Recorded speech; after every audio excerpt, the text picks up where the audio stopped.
Pa za ove arhive stvarno ne znam to. To bi trebalo da bude verovatno deo razgovora koji se vode oko sukcesije i to smo se zajednički ovde dogovorili i zajednički konstatovali da smatramo da te stvari treba brže da se rešavaju. Zato što i mi sami imamo određene ekonomske štete zbog zastoja u svemu tome. Veliki broj objekata koje imamo se nalazi u jednoj fazi praktično neupotrebljivosti, a mi plaćamo dažbine. Jedan primjer jeste, šta je to bila, rezidencija ili stan neki u Njujorku? Rezidencija, a i misija.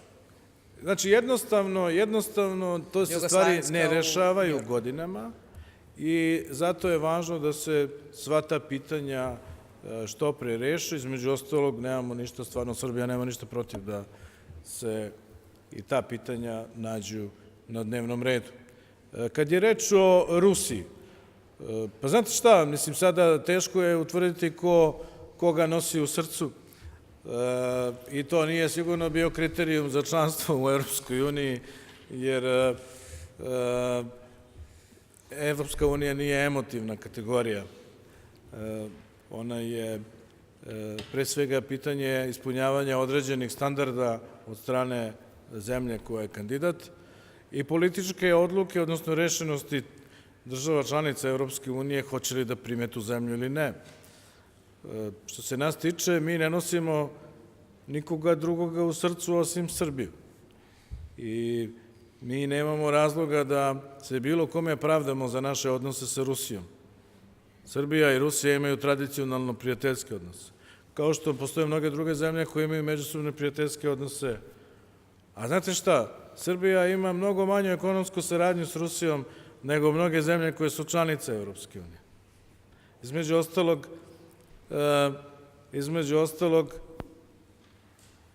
mogu da vam, po svim podacima koje imate, robna razmena Sjedinjenih Država i Rusije se povećala u prošloj godini 30%. Pa kako sad onda Srbija treba da izbaci Rusiju iz srca? Ovde je reč o nečem drugom. Oni koji o tome pričaju, pojma nemaju o Srbiji, niti o Balkanu, niti o bivšoj Jugoslaviji. Pa bivša Jugoslavija je bila jedina zemlja istočnog bloka koja je rekla ne Rusima i Staljinu 1948. godine. Pa mi smo bili jedina, Srbija ne može da bude isto niti bilo koja druga zemlja, ni Bosna i Hercegovina, ni Hrvatska, ni bilo ko, kao Litvanija, Letonija, Moldavija i ostali koji su, Poljska ili bilo ko drugi koji su, gde je bilo sedište Varšavskog pakta do 90. godine. Mi ne razgovaramo i nemamo dilemu idemo li u Evropsku uniju ili ne. To je za nas strateško opredeljenje. A to nije prepreka, nije suprotno tome voleti neku zemlju kao što je Rusija. Ja moram da kažem da ko koga nosi u srcu je veoma relativno pitanje i siguran sam da se Evropska unija po tome ne opredeljuje.